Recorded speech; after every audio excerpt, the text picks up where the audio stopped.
Welcome back to my channel. ఇవాళ మనం prawns curry ఎలా చేయాలో చూసేద్దాం. వాటికి కావాల్సిన పదార్థాలు: ఉల్లిపాయలు ఒకటి, పచ్చిమిర్చి, కరివేపాకు, జీలకర్ర, టమాటా పేస్ట్. ఫస్ట్ ఒక ప్యాన్ తీసుకొని 2 స్పూన్స్ ఆయిల్ వేసుకుందాం. ఆయిల్ అనేది హీట్ అయ్యాక రొయ్యల్ని వేసేసుకోవాలి.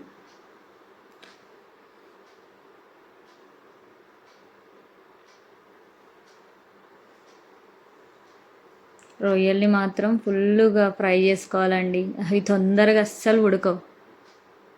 ఒక 60% మనం ముందుగానే ఫ్రై చేసేసుకోవాలి.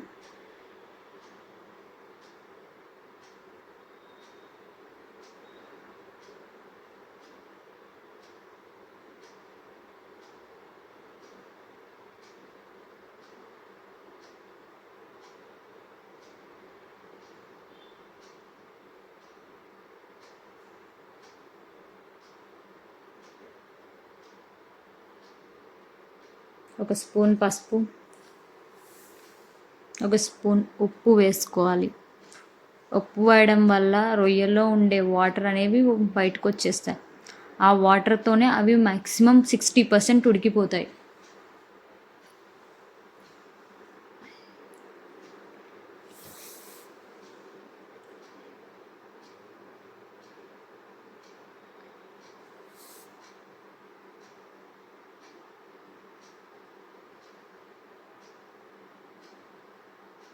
అంగ వాటర్ వచ్చేసాయి సాల్ట్ అనేది వేసే కానీ మనకి.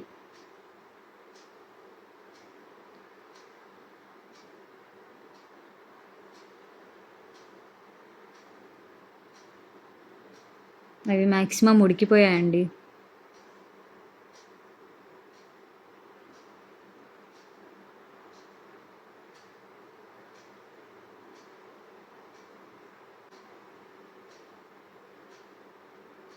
సిక్స్టీ పర్సెంట్ ఉడికే తీసేసేద్దాం. తీసేసుకొని అదే ప్యాన్లో మనం కొంచెం జీలకర్ర, పచ్చిమిర్చి వేసుకొని కలుపుకుందాం ఒకసారి.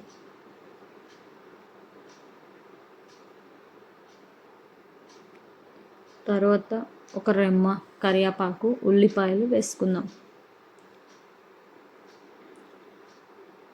అవన్నీ ఫ్రై కావాలండి. కొంచెం చాలా దగ్గరికి రావాలి. ఉల్లిపాయలు, జీలకర్ర, కరివేపాకు, పచ్చిమిర్చి అన్నీ మ్యాక్సిమం చాలా వరకు ఉడికిపోయినాకనే మనం టమాటా పేస్ట్ అనేవి వేసుకోవాలి.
దగ్గరకు వచ్చేసండి. అలా మనం టమాటా పేస్ట్ వేసుకోవచ్చు. టమాటాని కూడా కాసేపు ఫ్రై చేసుకోవాలండి ఆయిల్లో, పచ్చివాసన పోయేంత వరకు.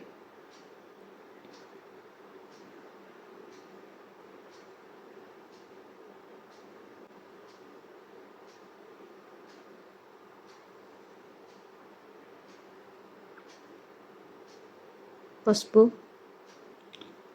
ఉప్పు, 2 స్పూన్లు కారం వేసుకుందామండి. అలానే ధనియాల పొడి, అల్లం కూడా వేసుకోవాలి.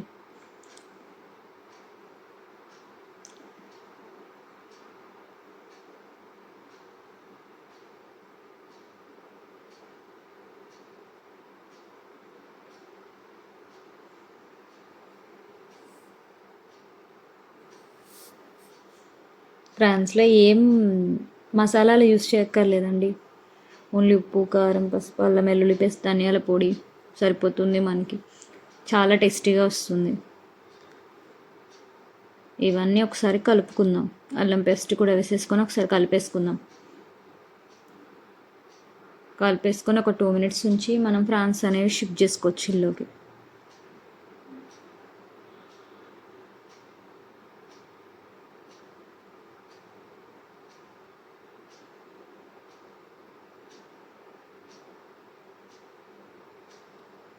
రొయ్యలనే వేసేసుకుందామండి. ఆల్రెడీ ఒక 60% 70% ఉడికిపోయాయండి. ఒక 30% ఉడికితే మన ఫ్రాన్స్ కర్రీ రెడీ అయినట్టే.